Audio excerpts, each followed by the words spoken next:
RDC est une et indivisible. Et la population répondante, c'est qu'il faut tout arrêter pour faire face à cette situation. Et que nous ferons de cette terre richement bénie un réel havre de paix, de prospérité et de progrès social.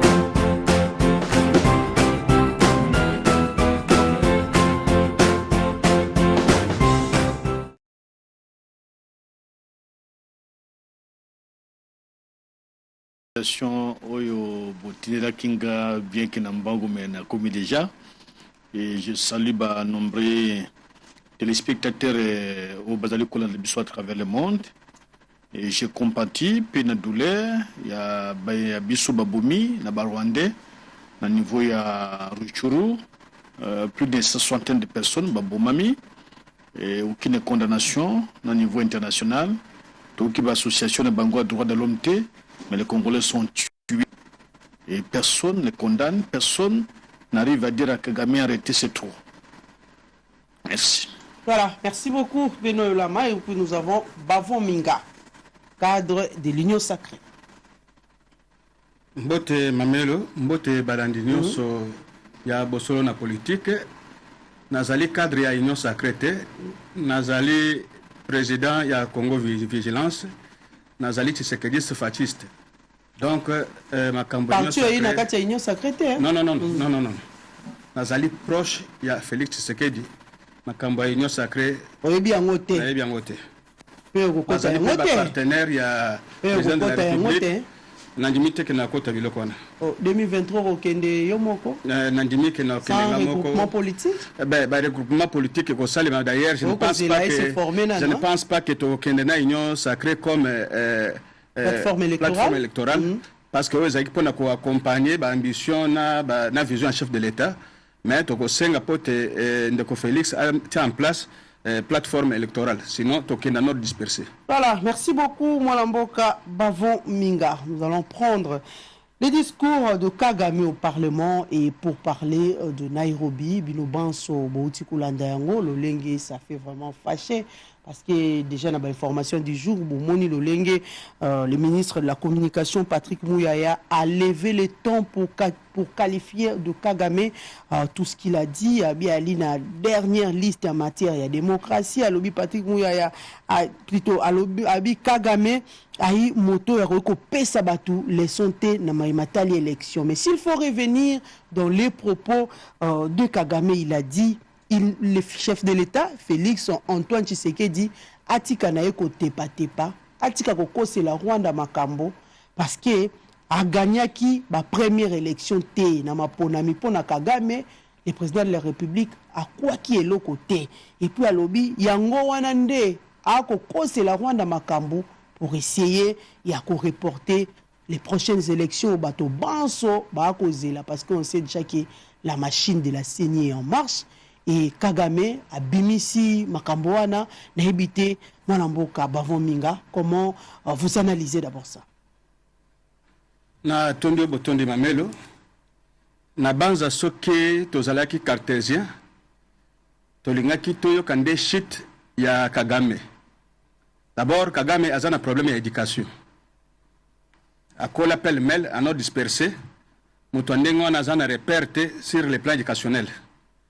Et que à propos à tenir, il fallait ce quoi le Bakenani a gagné l'élection. Le col Yende a zalaki ko gérer Seni, le col Yende a zalaki ko gérer cour constitutionnel.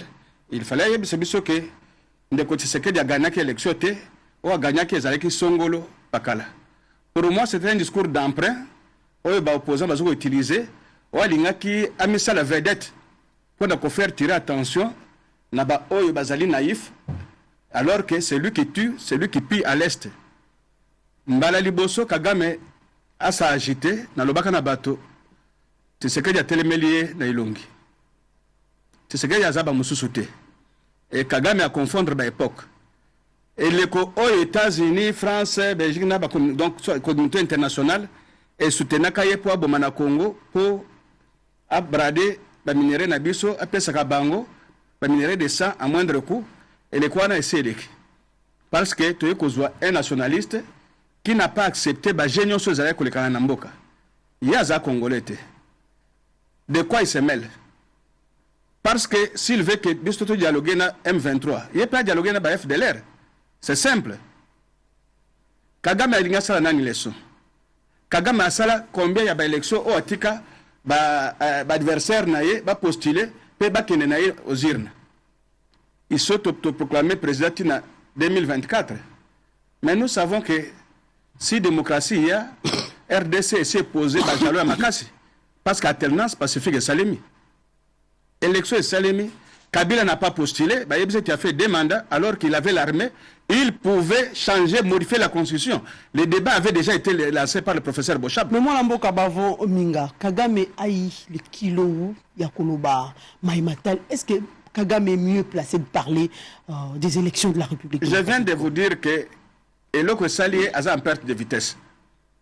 Il faut quoi le discours ni les courants ni minoko opposawa pour à créer ambiance et solidarité à Kangabango Misu à continuer à coopérer na est. Eloko ba imboka ba yebite ezaye que lelo Kagame na Rwanda bakoko lobela bango le soutien na cadre na sur le plan émergence parce que budget essentiel il y a au Rwanda 50% et utaka na est ya mboka. Il est considéré comme prolongement naturel il y a Kigali il y a au Rwanda. Et que 50% et où tu as une institution, il y a Bretton Woods. Les lots, il y a Bretton Woods. Il y a un moko et qui jamais subventionné à 100% budget au Rwanda. Donc, avec cette position, on de Félix à Télémélier, Rwanda, comme il y a et Kagame a peur que soulèvement et Salema, va benganaye. Voilà que Baninga na Salama kuna na ngambo. Et Salema na ngambo na ye. Kobanga waende a Lukaki, a sala forcing. Pote, la négociation, le dialogue Salema arraché par Riz et l'autre arraché dans la négociation. Parce qu'il y a eu bel et bien accord Signaki depuis le Kabila et accord pour l'apaisement. Il y avait un impératif de paix et de la sécurité. On avait estimé qu'à l'époque, lui était beaucoup soutenu. Et il a réussi à infiltrer Bissot avec plus de 600 officiers militaires. Kagame était devenu homme fort. Mais quand on a commencé à extirper les officiers de l'Union Soana et mettre Bango Pembe na militaire rwandais, vous avez vu que nos FARDC, en dépit que les armes ou les ils font face à Bango. Les armes ou M23 sont bundanango, les tenues sont bunda, les autres Rwanda, les preuves ezali. Ni tout cas Union Soana sont kotawana. Depuis quand mouvement armé et kokozala na bombe. Depuis quand vous avez dit le communauté internationale, le Bakeno, ils sont hyper armés, à Monisco et Koko Kokate. Mais lorsque RDC est le Baké, Bissomoko, Toko Kabango, non, et Zabongote, il faut botter le misato que le dialogue. Mais on sur la paix, comme la voie de sortie. Je pense que Kagame a cette obstruction parce qu'il est le seul maître, il y a beaucoup armé aux gens à l'est du pays. Donc, le fait que les lots de côté de dialogue, ceux qui bomanga bomanga, ceux qui bokosili c'est biso, mais ma belé na biso niet. Donc quand on dit niet, c'est-à-dire Kagame cause de sous-compté. Ba partenaire na yo baza ko appuyer, ba tout na lelo a 100e producteur ya coltan. Aza 40e exportateur ya or. Biloko walende sali PC mutu pasi pote afongola siko front a occuper pays. Alors est au dialogue a imposé des mécanismes qui imposé dans le régime Moussous. Je pense que le discours na Yawana a été pembeni parce que ils ont une valeur pété. 4 ans après, Kagame venait ici au Congo. Il est déjà venu au Congo. Un président qui n'avait jamais été élu. Il y a une prestation de serment comme ça. C'est-à-dire les vrais faussaires. Apparemment, ils ont rage pour le Kagame. Les vrais faussaires, c'est lui, mais il est en difficulté. Comment il va prendre en charge son armée? D'abord, combien à perdre le Soudan Est? Bitumbana Congo, Matanga na Rwanda. Vous n'avez rien compris? Mamelo. Omoni basakanaki. Mais yambaloyo atanya to vandiboy. Tokobele la bakoko. Tokobele la bakoko ezali lisanga ya ba pays nyo sabanilotique. Ba wutu batusi o bazobundisa Congo parce que bazainde ko vivre na minerai na biso mais soutenu par la communauté internationale. Parce que minerai wana baza côté que la ba firme. Toi qui dit ba Toyebaki mais Rwanda ko kolobate parce que ils étaient dans toutes les institutions. Ce que lobby, enlever yo, bomi yo, ok, perte. Mais na minute to ata bomi, au moins to teki liloba, imboka basi ba yoki ke non. Ce qui Rwanda azuko exister en tant que Rwanda, eza par rapport ya minerai à est. Ce qui to tongi mir ndeng to zuko senga na ndeko Tshisekedi. Que avant d'entamer deuxième mandat, abanda fondation ya mir na frontière, je pense que Kagame a aucun pouvoir yemoko. Parce qu'il n'a rien à dire au monde aujourd'hui que Azan les ressources pour maintenir standing de vie. Oh, il y a que Rwanda est à la visiter, Rwanda comme un pays touristique consort, non? C'était avec notre patrimoine. Mais il n'était pas poli. Kagame n'était pas poli parce que parce que Yemoko, Kokota n'a un pouvoir à côté de Manduki. Donc il n'était pas démocrate et fabriquer Kaye et pas Museveni. Et un grand qu'il est au Yébike, Basoda Naye, na Basoda Uganda, Babundaka na Kisangani. Bileko Oyo, RCD, MLC, consort, Bazalaki, et ba occupé Est. Ba Rwanda na Bagande, Babundaki, est-ce qu'Abangaki qui a zali fabrication Museveni?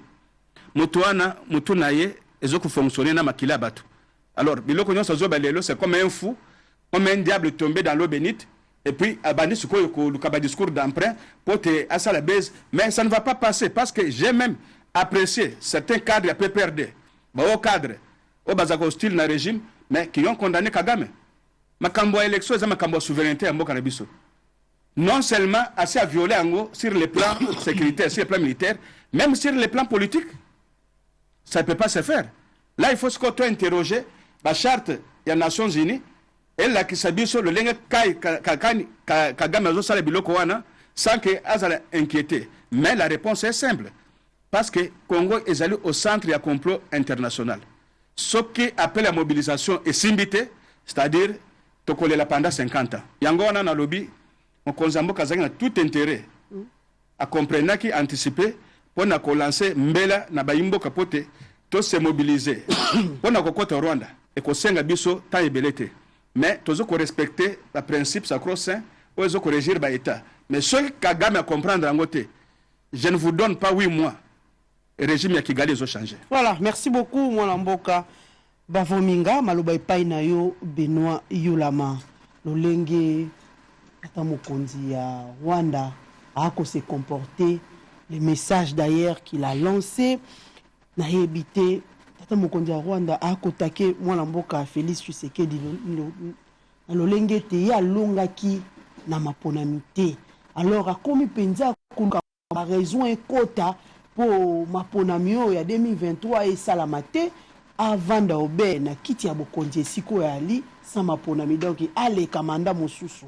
Mwana mboka na ebité Kagame rage ngona no wuti wapi oya kozana yango ya koloba boye pona Moninga na yes, il faut dire, collègue Naye, président de la République. Et où tu n'as pas pu le campagne?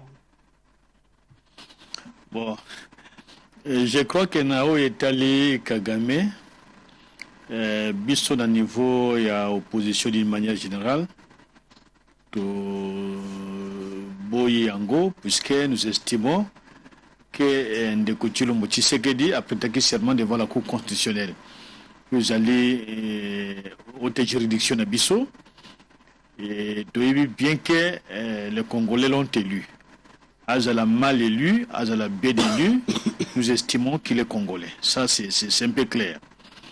Alors, sur les motivations, il y a agitation, je crois que c'est motivation, ils du fait que dans la opposition, et les politiques étaient dans le mouvement militaire où il a créé. Kuna tendenga à l'époque, à salir RCD, à la politique, les politiciens congolais s'aligner derrière Batounaye, ils ont instruction, ils ont changé de combo. Mais aujourd'hui, l'opposition politique congolaise est totalement, elle est certainement nationaliste. Alingi Makambako Kendiko cohabiter na Kagamete, qu'aux membres il y a un mouvement militaire.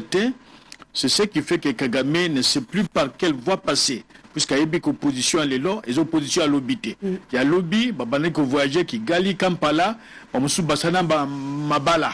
Pourquoi il n'y a pas Kagame? Il y a Bali Tutsi, à Bali Hutu, pourquoi il n'y a pas Museveni? Parce que le mariage au Balbi, le mariage moko presque refaite pour Baba Koma Bisika, il faut Bakoma. Mais aujourd'hui, notre position est claire. Donc, on a participer à l'acte criminel de mon côté. Nous allons faire le combat politique pour chasser M. Chilombo et toute sa bande. Ça, c'est clair. Et donc, Kagame, le fait que Zangi Batouana, Oba Kouvra Kaye, non porte-parole RCD, Gokende Kuno Kuti Willy Mishiki, Gokende Kuno Kuti Wamba Diawamba. Maintenant, il n'y a plus rien. Personne n'a quoi n'a qu'à tuer Bissou Kenda Kunate. Tant bien que mal, tu bunda tu béga na régime oyo. Mais biko aller accorder un crédit à monsieur Kagame, tu ko salangote puisque nous sommes congolais, lui il est rwandais. Et dans la personne de Kagame, il n'y aura jamais de vérité dans sa vie. En tout cas, à côté de Kusanangote. Mais il n'est pas le dernier sur la liste, comme l'a dit le jeune ministre de la Communication, mais plutôt Kagame c'était un dictateur. C'est comme ça qu'il fallait qu'il dise. Puisqu'un dictateur ne peut pas figurer sur la liste, une liste des États démocrates, il n'existe pas. Azakunate. Azali, dictateur, parce qu'il a pris le pouvoir par la violence, il est chez nous par la violence, il a éliminé ses nombreux frères par la violence, même les opposants, il y a Kampala. Ils sont partout. Donc il n'y a rien à entendre de Kagame que le mensonge. Il est rusé, mais si vous entendez d'un nautique la vérité, c'est que vous l'entendez jusqu'à la venue de Jésus-Christ. La vérité. Mais nous déplorons que tout ceci arrive, c'est puisque le président Chilombo a fait croire au monde entier que Kagame était un partenaire sérieux.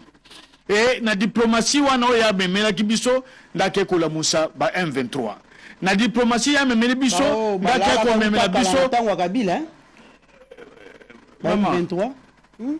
Makabona, Biso de Bossalango depuis 2013. Baboyaka to attaqué ba plateau wana bisika ba Rwanda na ba Uganda ba vandaka. Ba accord ngo etikala ka likolo ya message. Accord wana eza dès lors que baza vécu militairement, accord ni ba appliqué. Il y avait pression. Non, Raymond Chibanda, c'est vrai qu'il avait engagé l'État, mais si je ne sais pas Chibanda qui devait décider. C'est le Parlement congolais qui devait décider. Or, l'accord n'a jamais été soumis au Parlement congolais. On entendait qu'il revienne au pays. Azongaki, Ngai Moutounazali Koloba Awa, bien qu'il y a famille politique qui a critiqué à Korwana. Dans le bango, très bien que point 9 à Korwana, point 10 à Korwana, point 11, na point 12. Ce n'est pas de point ngata ou memingo tchenga tchingana kingo, na kutika kusiyangote. Mais c'était une stratégie, il y a qu'à endormir bango, balaki pe pongi, to frapper pe bango, to boto de bango bisika bazaki, na mandoki. C'est quoi, l'amour qui les sont nini, ceux qui essaient ici là, depuis Bakoro, Balobi, Balamuki, na diplomatie agissante ya mokonzi ya mboka. Bayaki na Kinshasa, bavani na botel awa.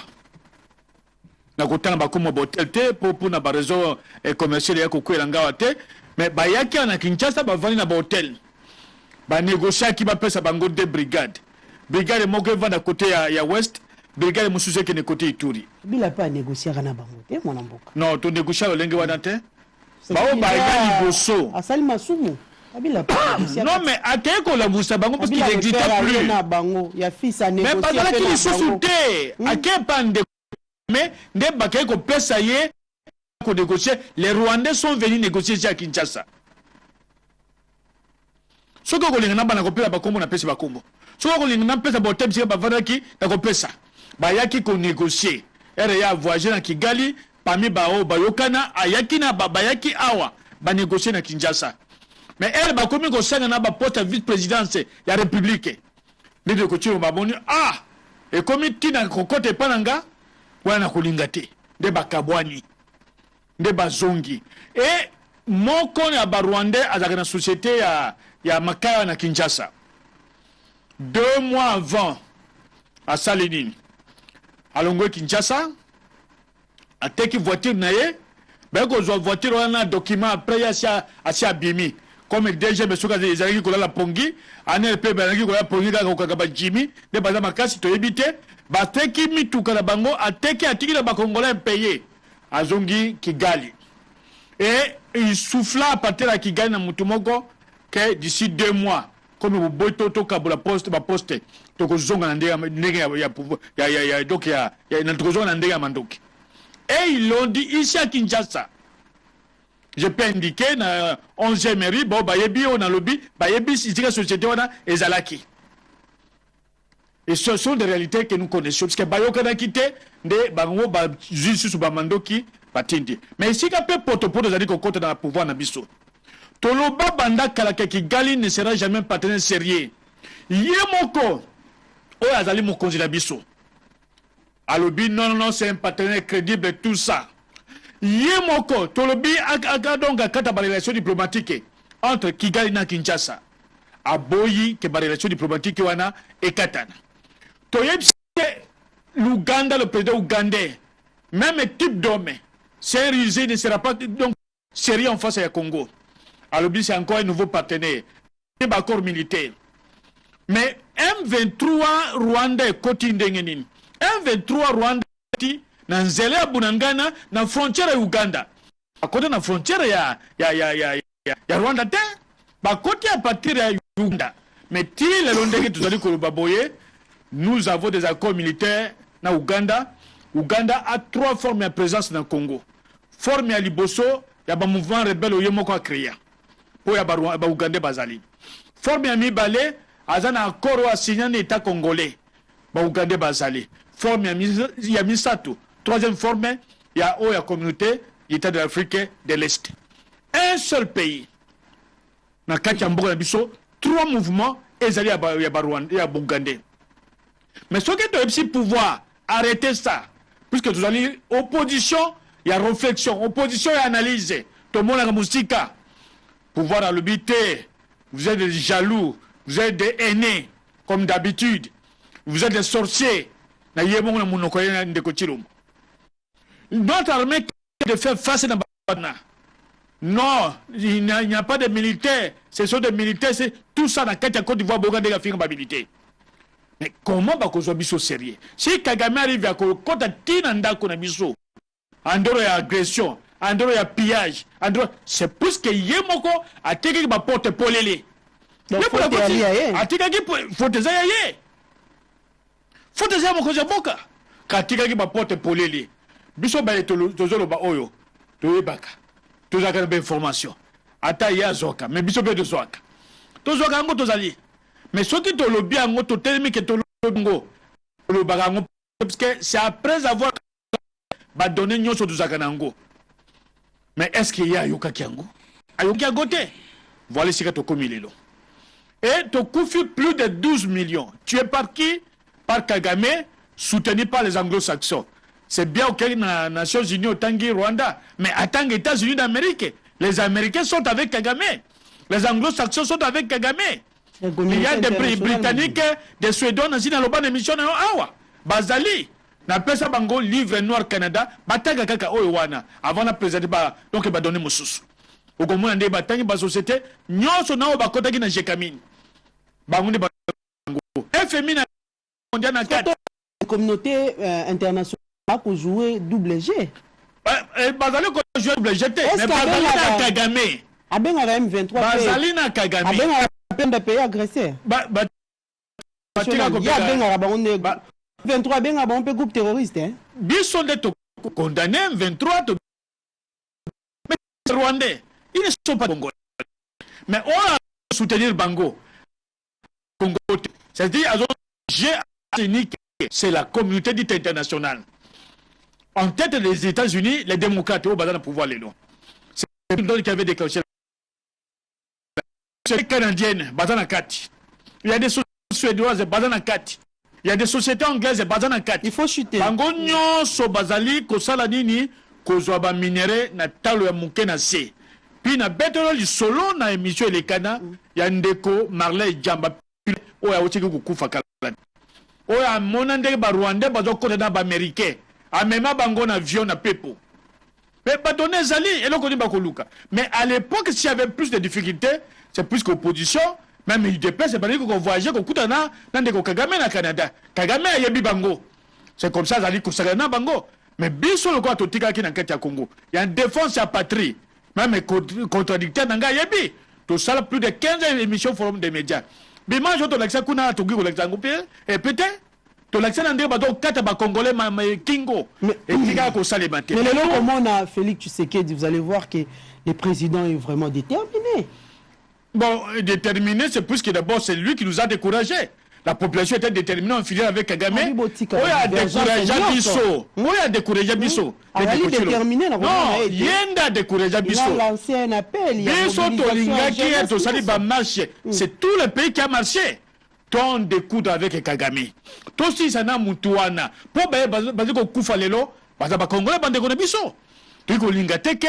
Bazali ko boma biso pe na émission oyo monseigneur Sango Yemoko a miso asala ki na biso awa na lobaka très bien que ba nyonso ba compagnie ki gali o ba bima o nga porte parole o nga charger tel o ba todi bazala parlement bazala kati nyon sucré o ne ko tiro bazali ko kamba ba o ya M23 ba sa déclaration bazala kati nyon sucré o ne ko tiro bazali ko kamba ba ministre biso moko tozali ko douter na bango bazala kati nyon sucré ba rwandais ba conseil musutu loki bazaka ba rwandais mais siko ko ko dénoncer bango nini ko mais biso to dénoncer ango nena bomba ka bango yemoko liste mobimbe ya lit yemoko to bimisa to tanga yemoko bombi bango président assemblée nationale aina liste te aina liste atanga nani tato azakuno wana ye wana o vous devez négocier wana ya dénoncer batanga nani batanga mutute ba risque nyoso biso de zoango to tamboli contre Kigali ba boto ya biso ba téléphone ba beta biso to kota na ba basana de santé to ça ba musu basali donc ba bilonge vimba et bani on n'a pas marché contre son pouvoir to tambola contre Kigali alors bi bo tambola contre ndeko ngate nana yebi ngote biso to lobi to lingi Congo to zali une opposition nationaliste une opposition responsable et révolutionnaire opposition ya ko kende kuluka Kigali na Uganda te mais aussi yoka branche politique ya M23 toza kunate biso tozali ko bundade awa tina ndenge to longola yeto ko benga dai voilà merci beaucoup merci mais Kagame to ko tika ko lingate azoboma biso azoboma batu na biso nya aucune condamnation sur le plan international voilà et nous dénonçons cela et ceux qui a monaki ndeko tiro bazuite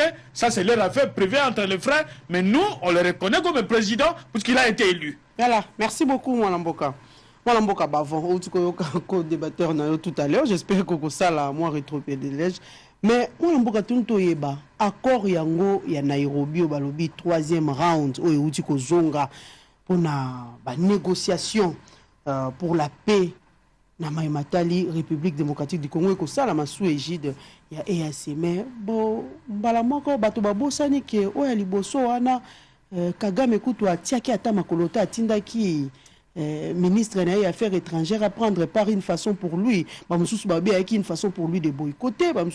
C'est un signal fort. Mais est-ce qu'il fallait encore qu'on ait les sous dans la 3e round, vraiment? Merci, Mamel. Je pense que côté un peu moins temps. Maintenant, mon toit, il a 10 minutes. Ndeko Yulama, c'est un garçon intelligent. Mais ça m'énerve lorsqu'il a tiré vérité. Et ça énerve éperdument. Lorsque Ndeko Yulama veut prendre ba salité nyoso côté na Mukongo ya Ndeko Félix. Mais non, Ndeko Yulama, avec l'intelligence que tu as, tu devais quand même koyebi sabayimbo kake. Les M23 n'avaient jamais été vaincus. C'est suite à l'accord Oremoti Banda a signé au Bazuaka essentiel M23 baketia bango na camp militaire na Uganda. Bazuba mususu batie bango na camp militaire na Rwanda. Et que ce que vous avez colobake Bazakoya et Kisasa, c'était sous FCC cash. Bazakoya parce qu'ils avaient déjà des entrées chez vous. Il y a des photos qui témoignent que même les actuels porte-parole du groupe M23, Bazalaki Nabino, côté Kingaka Tukuna, Bayaki Neti, Berger Neti, Bayako Koboko, Babibwele, Nabibwele Sika Kenda, Toyebate, mais Toyako Mona Kebilongi Mokomokoana, Ndebatozo Bundisabiso. Oui, habité que ba chef, il y a un mouvement rebelle. Ba chef ya ba terroriste bazako ya Kisasa bozo loger bango na ba hôtel pour ngape na kotanga kombote lokola yo. Tu sais que je suis bien renseigné. Mais c'est Yulama. Il faut d'abord que nous avons vaincu l'M23 militairement avec l'armée, avec l'armée dirigée par les officiers rwandais qui nous avaient infiltrés. Mais cette bouillabaisse, vous en êtes les auteurs. Si Félix Tshisekedi n'était pas démocrate, s'il n'avait pas une bonne éducation, il fallait non bakanga parce que ngana ibisa ke kanga kabila soko kangi kabila okomona makambo ya citoyen négociateur stratégie nyonso ezo wuta na Kisasa parce qu'il y a encore des généraux infiltrés na senga ki na AG ya ANR Ndekumbelu c'est un collègue c'est un frère a convoqué ngana bureau na ibisa babimsa mutoyo parce que moi je sillonne quand même et bazo ko yebisa biso clairement mais aux autres que batwana ndé bazo furu moulin ba grands généraux. Qu'est-ce qui vous empêche ceux qui n'ont pas été cohértés bino buna bo kanganga ata na toilette mais je demande que bo inviter nga na yana bino que population sengi boy na boy boy mon konzamboka parce que moi je n'ai plus la facilité de les rencontrer. Ça coûte quoi? Yango ne peso courage à quoi raconter babali Verne Dijar c'est Ndekutilo qui avait signé avec eux mais ces gens-là sont venus pendant que nous étions en mariage FCC cash parce qu'ils étaient couverts par vous. Qu'est-ce que Félix allait faire? Vous avez récupéré la défense, vous avez récupéré le domaine sécuritaire pour vous protéger la bêtise au Bolaka. Tu sais bien que j'avais droit à la vérité. Na ko italien en côté. Ça au moins tu le sais. Et que Biloko Moussousou, par courtoisie, tozo komelango. Ndeko yulama. Quand tu parles de M23, eh ben, et tu parles de Félix comme état partenaire, il y a Kagame. Mais Félix, c'est un vrai diplomate. Et c'est qu'à l'équipe de Yangwana. Et là, quand tu as fait les alliés accord de l'Émirat, oh, il y a yebi, mais il y a parce qu'il y a que tu commentes ce qu'on va filière. Accord de l'Émirat, et Zalak entre Félix Tshisekedi et Kagame. Parce que c'est Kagame qui vous a amené au pouvoir. C'est Kagame, à partir de l'accord de l'Émirat, Oyo a fait à Pesmino Afdel. Nous avons kende kolokota ya kolokota, il y a 14 ans que Rwanda peut être compliqué qualification et agression. Parce que le conflit, ça s'appelait conflit de type nouveau. Donc, Conseil de sécurité, et qu'on qualifiait agression pour être sanctionné au Rwanda. Ça devenait un conflit local où le Conseil de sécurité sur les affaires internes. Alors que c'est le Rwanda, où a joué étiquette à tirer. L'air ndeko Mouze a commis en tant que patriote nationaliste habité. Batoyo, quoi que tu bengani Mobutu, mais Bazaba ndeko madame Mouté. Apesi bango mukongo nde eboti de l'AFDEL eboti RCD okoyebisa naka na kosi yo zaki mwana muke mamelo yo yebite ke kokima bakimi ba Rwanda wana o ba ya kozonga bakomi na FCC l'air bakima musea bango ne bakende kosala RCD et RCD ezoko se diluer et yel ba institution batiki blanche mususu kuna nde ezoko bota ba CNDP nde ekobota ba M23 et que à partir ya AFDEL ba o bazaki na Kisasa ba sali PPRD ba batikala ko sécuriser ba intérêt ba Rwanda na est ba sali ba mouvement politico militaire aux allait ko changer ba combo chaque jour c'était les mêmes mouvements CNDP o ba longoli kaka général tel que no pema ba zongi si mususu pour efficacité et puis ba changer combo nango. Et tu vas voir que l'essentiel des troupes, Bazaka Bamoko Mokwano, Bazaka CNDP, M23, le Bissou M28, tu verras que ce sont les mêmes dirigeants. C'est votre affaire. Biloune Botika Bissou Yabezoy. N'est-ce pas que les généraux Nabino Nazo Banga Kotanga Kombo, Nde Bazaka Kozobadiet, Bazoke de Kotika Nani, Mandouk. L'homme fort sous votre régime, Oyazalek Kokate Bissou Zota Bissou Naba congélateur, n'est-il pas avec l'M23 et ça anodin? Monsieur, je pense que j'ai toujours respecté ma prise de position nayo. Qui me connaît, je te connais. Mais lorsqu'il s'agit de l'État-nation, là je ne transige pas. Kindekwana, il faut n'être pembeni. Parce que Balobaka Soki, Ozali, moi nazo bela nandako, mboka zo bela, bundele na mboka. Nde cas de figure tozana ngo sikoyo. Kagame, c'est ce qu'il a géré. Parce qu'il ne veut pas ouvrir beaucoup de fronts à la fois. Sur le plan interne, Bino Bozo Zelaye, Bozo Kendeko Sala na Kisantu, na hôtel Bino Kendeko wana. Bozo Kendeko Sala ba réunion pote, Bosa le coup d'état. Yo yebi angote, l'air de Kabila Kendeko yebi sabango, Boti Kabilo wana. Asi a gagné l'élection, asi a comme président, to travail na ye, soki que mandat prochain to ko sala moyen pour récupérer pouvoir, to ko récupérer. Bondimaki? C'est comme ça qu'on a dit. Batu oyo bazali tantôt na ba rebelle parce que binde bozalaki ko financer bango binde bozalaki ko armer bango ba teni na biso ekenda ko makuna ndenge nini ba jet na binote totanga bakombo Tala, mais quel est le temps motema? Les gens vous voir venir sur le plateau de télévision Koloba, c'est Ndeko Chilombo qui a parlé avec tel. Oui, j'ai déjà dit à Prince Penge que Chilombo ça s'appelle super-héros. Tu peux l'entendre, tu peux le mafuma. Donc, ma flèche n'a bien non sur besoin nango, azoko escrivant on a pété. Si le mec quand tu appelles Chilombo, tu ne sais pas l'explication. C'est super-héros. Et en disant ça, moi je suis garni, je suis réconforté dans ma position. Ma mère on a croyé que bitumba tozana ngona mbokoyo. Ezali accord oyo Kagame brandisaka na musée accord de l'Emera bato nyonso bayebi yango lelo ezalaki mpona kobalganize mboka et oyokaki ba round nyonso azosenga oyo Kagame veut à tout prix imposer cet accord et derrière lui il y a ceux qui le soutiennent anglo-saxons ozokoyoka zokoloba bango nyonso na ba multinational na bango. Mais lorsqu'il y a quelqu'un qui te dit mariage na kanisa ko zali parfait l'air tobala kabashi tobala kamitema na bangote.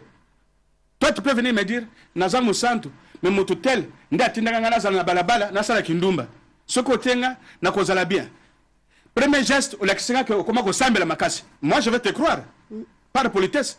Mais ceux qui connaissent s'avérer que Ozali, diablesse, qui n'a pas changé.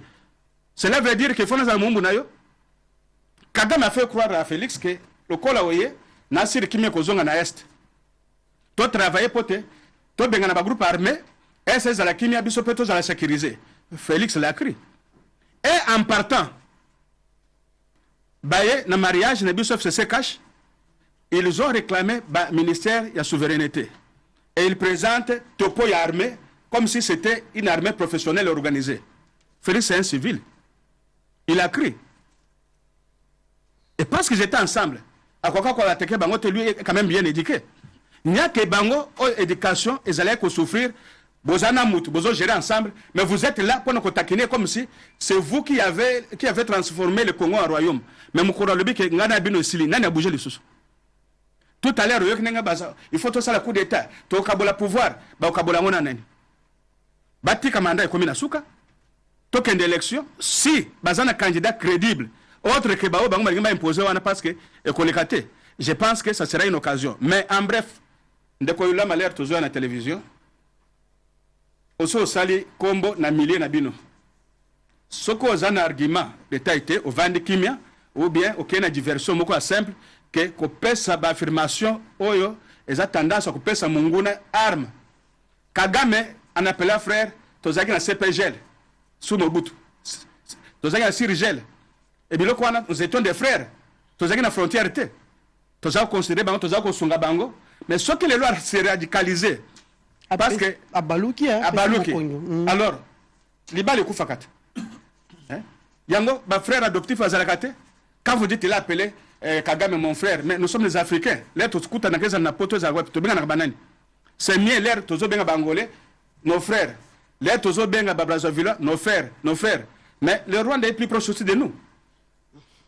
Le mal c'est Kagame avec un certain groupe d'individus oyo bakanisi que en infiltrant la RDC et que vous allez continuer, vous allez perpétuer. Au lieu de Bundi Sabango, au lieu que tout ça la front commun, la mobilisation, mon Kozambok à Seng. J'attendais. Il m'a dit que non. Kagame a raison. Ndeko Félix a gagné l'élection. C'est Kabila ou bien c'est Ramazan ou bien c'est Kingandi. Mais on était scientifique à démontrer les binos que nous devons respecter d'abord nos institutions. C'est ni ezalaki à Félix Tshisekedi était. Yemoko azalaki na ko banga avant qu'il ne déposer candidature. Comment bateau ba ko sala biloko boy.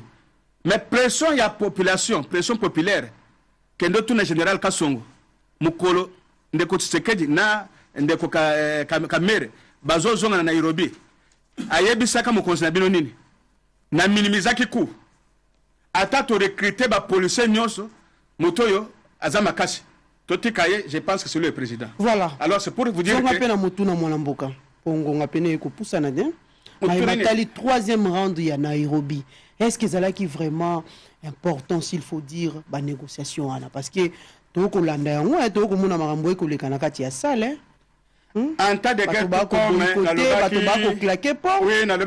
suspendre d'ailleurs suspendre plénière ils qui suspendu parce que les techniciens congolais va découvrir que moi espionnage ezali na ngambo ya Rwanda. Bon, nandimaki nano côté bakendeki wana te. Bilili yango wana ekolakisa matali espionnage wana. Bazali banilotique. Esika toke wana batwana bazaba nilotique. Est-ce qu'il fallait partir d'abord? Bazaba ndeko ya Rwanda. En diplomatie, il faut toujours partir. Mais Kagame Museveni na accord à Liboso. Na zolo baboye. En temps de guerre tout comme en temps de paix. Biso nde toza agressé. Il faut to kende koyo kanano o bango bazo koloba to contredire bango en face. C'est une autre forme de guerre. Nous ne pouvons pas boycotter les sommets, mais nous boycottons ce qui se discute si ce n'est pas notre faveur. Et lorsque bazo kolobake ba infiltraki na ba appareil de transmission mais il faut pas une organisation. Pays wana organisateur ya sommet wana nde tiaki ba biloko wana avec quelle intention batiaki. Yangwana na lobaki ezala armée nyonso ekoti na est wana et yepote et formaliser balkanisation. Donc mokonzi mboka il faut tel miseloko wana. Ouganda n'est pas avec nous, Kenya n'est pas avec nous, Rwanda, Burundi, bazana bisote et bango tout wana bazana ba parrain bango c'est la France, la Grande-Bretagne, les États-Unis, ceux qui convoitent la partie est parce que bango basala couloir minier na bango. Hein? O bako puiser, o bazaba marionnette. Kagame aza marionnette ya bagaza état. Mukolo akorate kop wana nde mukolo Kagame pouvoir na ekosila. Il est là, il a une mission. C'est comme Mobutu. Rôle a joué pendant la guerre froide. L'air bamoni que rôle wana esila qui devenait encombrant. Kagame comme encombrant. Parce que baimbo ka fongoli miso. Tozana ba belé na biso, liboso za ko somba conscience, il nous a infiltrés et on n'avait pas moyen de découvrir et loko ya sala kawa lukaka na RDC. Ce ne sont pas des FDLR. Asenga bango pesa ba mituka ba FDLR bakota kuna. Puis que soit yeko yake na zo ko ba FDLR kaka na ba secteur minier. Soko tali bisika bitumbezo bunda. Eza bisika ba minéraux eza ebele. Wana eza bitumba jarni. Bilili combien etamboli ba réseaux sociaux. Il faut chuter. Ozo komona ke minéraux wana ba bazo kende kotala ngo banani ba ambassadeur ba responsable ba multinationaux ba société minene wana ya fani na poto nde binelo wana bazo kitana ba jet privé kuna ba kei ba telle condition ni bazo kotimula soki bazo quantité en échange ba pesi mbongo na minduki et mususu zo transiter na MONUSCO. Mususu zo transiter na MONUSCO. Voilà. Est-ce que bon mona kateke ba tracteur et ba char de combat ezo ko koye menakati ba saka kolta? Je pense qu'il est temps maintenant de Félix avec population et comprendre que ce qui était Congo Mobulu a affronté Batunyo Swana, tout est Kalabiso Moko, Fara na Rwanda. Ce qui des mois, en tout cas, dans le Voilà, merci beaucoup, Mwalamboka Bavon Minga. Beno Yolama, Nazong Selio Motuno, Natunaki, Mwalamboka Bavon. Est troisième round, il y a négociation à Nairobi. Et ça qui penza na Tina. Est-ce qu'il y a l'ipena na Tina? Parce que tout le monde a déjà. Na Katia Sal, l'olenge bato ba ko suspendre s'il faut dire plénière yango bato balingi les sous-souté pour ndenge to uti ko ba tout à l'heure ba uti ko découvrir réseau à monene espionnage ya ba Rwandais na Katia Sal et puis de deux to qui était délégation ya Banyamulenge ba bimi pe bango na Katia Banyarwanda mulenge li sous-souté ba no c'est suspension na bango pe na Katia nini na Katia Sal wana. Naibité mon amboka balobi bali toujours victime ya ba attaque meurtrière ou yali toujours ko le kanakati ya ba village na bango ba village yebele ba Mouliza ba Garanga mon amboka naibité toko kende wapi. Est-ce qu'il faut toujours continuer avec ce troisième round de négociation ou bien il faut claquer la porte? Mamelo limbi samukena na recadrer ndeko bavon ya yambo heureusement que ye akutana lisusu na mokonzi mboka te peut-être lelo mokonzi mboka landie déjà wayoka ba doléance na ye et mokonzi mboka na discours wa ko sala suka ye moko azali ko reconnaître il est censé être le mieux informé que par rapport à l'information de ko minga na ezali molaye minga shanga bavon. Alobaki na discours na que M23 ezalaki déjà vécu. Fait Mamadou Ndala, fait le général Baouma, et le général Olengue est encore en vie. De Basalaka attaque ici que Bango Zaki concentré, ou Bachaki état major de Bangonyos. ba boma bango ba boto bango na mandoki tozali ko bunda lelo za mandoko ba Rwandais na Bugandais batika ko na ba américain. Il ne me démontrera jamais le contraire. Et puis il rentre encore dans Babiloko qui se raconte na niveau assez. J'aurais souhaité vous préparer une mission spéciale à Yelanga accord de l'Émirat. Alaxanga Ango après sanga valeur juridique et accord ya kubimis. Que cet accord n'a jamais existé. Ce qui a eu Nango Alexinga Ango après singa valeur juridique. Il y a document wana. À ce moment le débat sera correct. Que supputer sur des choses qui n'existaient pas et puis après vous dites bon Musée a fait ce qu'il a fait, c'est fini, Musée est parti. Mais nous défendons le Congo.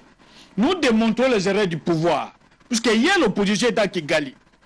Rappelez-vous, on a le bon Moussoussou. Il dépêche de collaborer avec Kigali. Monsieur Musée ou bien Joseph Kabila était méchant et je crois qu'il y aurait autant de morts. Bon, nous sommes dans Kikuna. Oui, Bangote. Nous sommes dans Kutanga Bango. Bisous, tout dans Bango. Pour lui, il y a un biso mokote. Ata babom biso, ma belle a Kongunde Kolia biso. Nous sommes dans Kutanga Bango pour Bango Bomayo. Mais biso tout dans Bango. J'ai envoyé déjà dans Sango la liste de plus de 39 officiers au Nganaebi. Nande Bakote là. À côté, moi, je l'ai envoyé ça. Bakota sous Félix. Tolérance, s'il vous plaît. Et lorsque vous dites Bayaka à Kinshasa, mais le numéro 1 armé, c'est qui? C'est le président de la République. Le numéro 1 il y a renseignement, c'est le président de la République. Le numéro 1 il y a défense, magistrat, tout ça, c'est le président de la République. Pourquoi a-t-il laissé ces gens dans le hôtel? Ils n'ont même pas négocié avec l'FCC. Ils ont négocié avec le président Tshisekedi qui a envoyé des délégués. Il n'a pas envoyé des délégués à FCC. Il a envoyé ses délégués. Et les noms sont connus. Comme Lelo, au niveau de Kenya. Mais puisque le pouvoir n'écoute pas ma mère, to senga kike kokota ya koti dans la communauté wana. Oyo wana ya Afrique de l'Est wana, ezali komi Kaba et pas Banguna. Tous ces pays ont majoritairement une population Tutsi. Et le seul pays qui parle avec la majorité Hutu ou Bantou, c'est l'État congolais. Nous avions souhaité qu'Azon a Sadek, le président en exercice à Sadek. À Koye, on discutait na partager na biso, à côté la BRR tout ça par le passé, à côté bien tout ça par le passé, à centraliser orientation militaire na biso na oyo babengi Sadek. Bato ya Sadek bakendeki, bazaki na biso ah, bakendeki n'ont pas posé de problème par rapport à Kigali. Par rapport à Ouganda. Mais à Sali, à Yokite, pas à Yokagagate, à Kekuna. Mais au espionnage et bandikunate, peut-être il faut que je revienne dans l'histoire. Basala en Afrique du Sud. Il y avait les agents de service de sécurité à Rwanda, dans le dialogue intercongolais, Baniko Salema, autant Basali Ango na Kenya. Ils vont le faire partout. Alors, dire que délégation a. Il faut que l'opinion nationale retienne, même internationale, que nous n'avons pas une communauté qui s'appelle Banyamulenge au Congo. Nous avons les Banyarwanda qui ont traversé la frontière. C'est simple à le dire. Les autres ne veulent pas le dire qu'ils font partie de leur association de l'Union secrète. Mais nous le disons puisque nous connaissons l'histoire. Nous avons des documents. Et donc, s'ils sortaient, c'est aussi la plus belle manière à côté de Bakende. Pas donc à l'issue-souté. Comment tu la bango? Pourquoi tu as la bango? Babomi biso 12 millions de citoyens congolais. Aujourd'hui, population à Congo présente 3 à 4 millions de citoyens congolais. Aujourd'hui, population à Centrafrique. Aujourd'hui, population à Gabon. Ça n'entendra jamais nombre de Batou que les Rwandais et les Américains ont tué chez nous. Mais vous ne voulez pas en parler. Mais pour que la diplomatie soit efficace, il faut que Mundo qu'ils aient quelque part. C'est comme Nyamanaka Tchanzamba. Ceux qui ont monio na Mundo quitté, na flèche était dans le côté, avec la pembe na yo.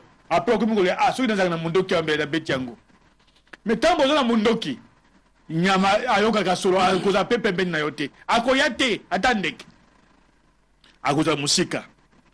Mais je continue à le dire et j'assume ce que j'ai dit. Oh non, c'est Bezongi Lelo, c'est le roi du pouvoir, c'est M. Tchilombo qui est responsable. Il n'avait pas écouté le conseil. Non, c'est mon ami. C'est lui qui nous a dit que c'est son ami. À moins que mon Bavo me dise qu'il y a le bel business qui n'est pas son ami. Il nous a dit que son ami, il le tient à la main. Nous l'avons entendu. Et ça, nous ne pouvons pas reculer. Mais nous disons, l'ongwa na communauté wana. Ba négociation, vous allez négocier, ça n'aboutira à rien. Il faut frapper. Mando Kizali, Basoda Bazali, Babunda Bitumbana Bazali, il y a d'autres qui ont été formés qui sont là. On entend quoi? Tous en défensive, toi attaquer. Tous en défensive. C'est l'attaque au Salemi. C'est Bami Goekindeki, ko bombardé wana au moni, par réseaux sociaux, nous se trembler à travers le monde. Il faut frapper seulement avec le FARDC ou bien il faut Baksape. Il faut d'abord accord aux militaires na Kampala. À ce moment, tous ceux qui vont entrer au Congo, nous saurons qui est entré, qui est qui. Deuxième chose. Bato bayaki na ba ya ba force ko Libanda il bato ya nanite ya Kabila te. Ba force zo Libanda wapi? Makambo ba ko boya surtout ba boyi na Assemblée nationale ma matali mixage na brassage Kabila personne. Mais au moins na répondre na ma question na kututé. À moi le bakasa azaka na politique était. Na pesa ngwe c'était. Na ramba mixage brassage. Na bi na pesa ngwe c'était. Pour ceux qui na zongi kuna tila ko ne pas papa Tshisekedi. Moi mbilinga ba ifike ba bini ebele te. Na ko zonga tie papa Tshisekedi. Ko mona ba militaire wande ba ko boya ko longwa. Mais militaire rwandais si on est rwandais. Si on est congolais, on est congolais. Le Congo c'est pour les Congolais, les Rwandais c'est pour les Rwandais.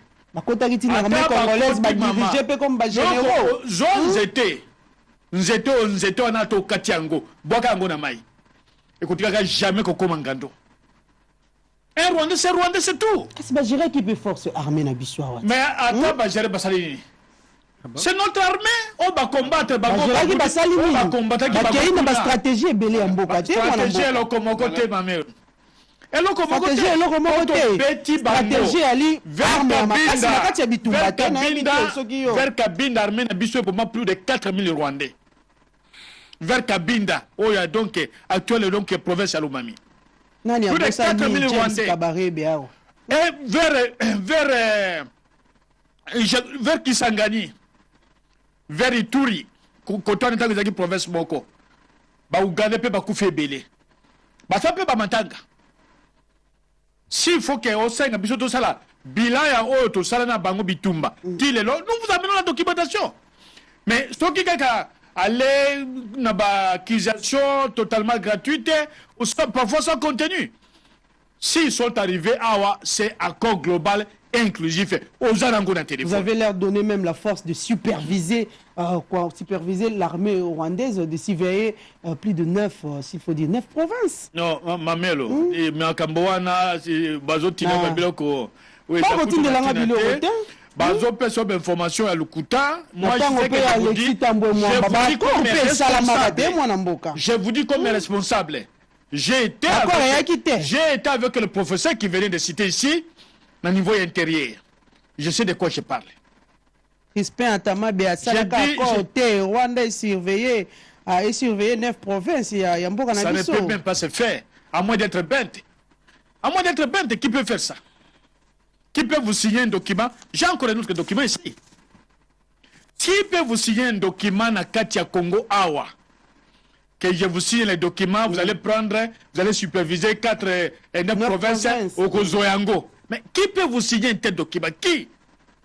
Mais qu'on sorte les documents, que voici les documents, va authentifier que les documents étaient signés par tel, on a accordé ça, on a accordé ça, on a accordé ça. Je dis que tout ce qu'on parle sur l'accord d'Addis Abeba, l'accord d'Addis Abeba, sur tous les points que j'ai trouvé que des points qui touchaient la souveraineté à Congo, na attaqué à Congo Web. Et lorsqu'il voulait réagir à partir du ministère des Affaires étrangères, Chabani est encore vivant, le DG de cette chaîne, avait obligé Batouana que si vous allez faire un droit de réponse, vous le ferez en présence, en face à face avec M. Youlam. Bayate, bakima. Monsieur Yulama, 3e round à Zongi Sunamoto. Tina te. Alina Tina. Tina te. Na répondre qui déjà. Tina te. Nous perdons notre temps, il faut simplement le langage militaire. C'est l'idée que le langage qui peut passer chez Kagame. Mais toujours ça, nous n'avons aucun pouvoir là-bas. Si vous prenez le Kenya, il y a des bibliothèques au Kenya. Mais au contraire, il faut l'encourager puisque c'est que non, oui. Pourquoi je l'ai dit? Puisque nous donnons les conseils au pouvoir. Pouvoir la Ligue la bisoté. Mais quand on n'a pas l'armée ni la police formée. Armée Zali, maman. Comment ils pouvaient faire ça? Armée Zali. En tout cas, armée Zali, Kagame, c'est tout cas au pouvoir. Armée Zali. Courage courage on dit au président Burundi Azwa qui wana Koloba. N'est-ce pas une façon à la République démocratique du Congo? C'est une façon à déstabiliser Félix Antoine Tshisekedi politiquement. Mais le président Kenda Kuna, non? Le président Kenda Kuna a tout le monde. Le président Kenda Ka. Tu sais, le pays son voisin. À part le pays au bazar dans Sadek et pays à couper sa confiance totalement, exacté. Tout le banc on a média, tous les canards, tout le bas, tout le public article. Mais Bazo Kabi sauté. C'est le président lui-même qui est parti là-bas. Mais au moins on peut gérer les Burundais, que l'Ougandais et les Rwandais. Les Burundais on peut les gérer, que les Burundais n'ont aucune influence. Aligi Baye, Aligi va prendre en compte dans la situation, il y a communauté Afrique de l'Est. Puisque Azos la communauté wana bagosala je crois à partir de Tanzanie, Tina Burundi. Ils entendent des avantages. Et il doit dire que j'existais. C'est ce qu'il est en train de dire. Mais attends, lobby, l'armée ne quittera pas tout ça. Mais Baoba Bunda, na Kinshasa Awa, nous avons une grande armée qui est la population. Tout tamboli contre Kigali pour nous empêcher. Mais c'est à l'avantage du pouvoir. Tout tamboli contre l'Ouganda, on nous a empêchés. C'est à l'avantage du pouvoir. Pouvoir des alliés qui s'appelle Sima. Population à Gomo Badosse Mandoki. Armée ne sous toujours Luka. Population a beaucoup de 5 armées. Armée armée. Armée sous. Parce que cette armée-là, cette population-là est plus forte que n'importe quelle armée à travers le monde. Quand il y a histoire, il y a les États-Unis et Vietnam. Kenya Bacha. Mais Kanga Bangolo Bambizo, les Américains. Pas le Vietnam, donc les populations Vietnam.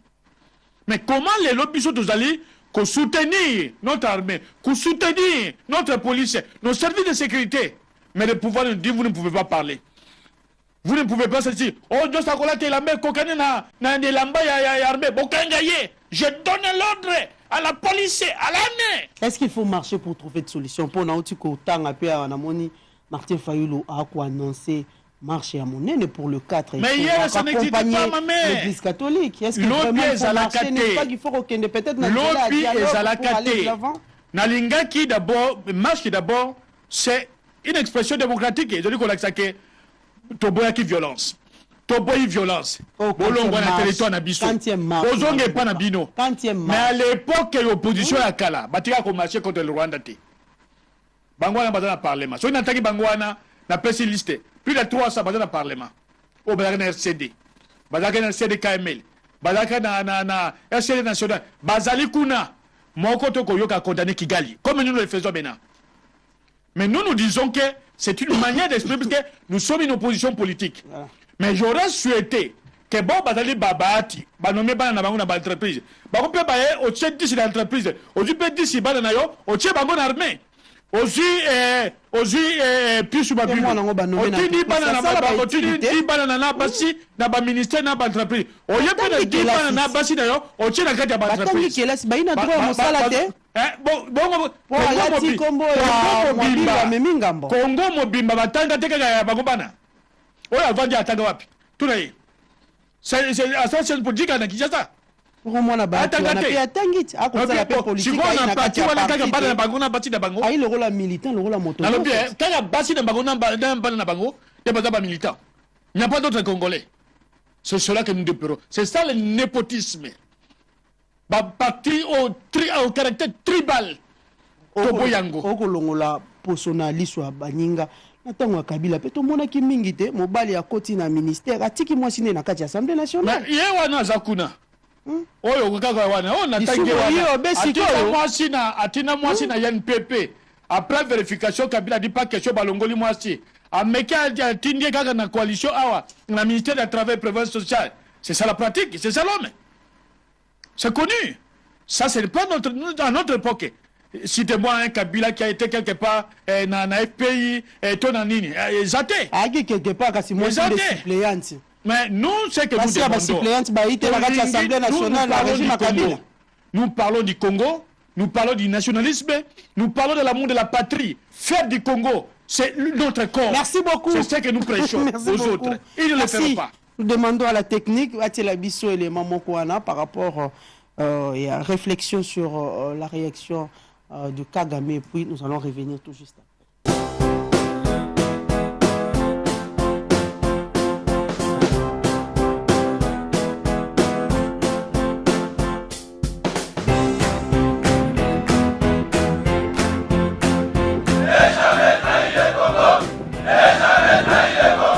La RDC est une et indivisible. De la population de Toulon, c'est qu'il faut tout arrêter pour faire face à cette situation.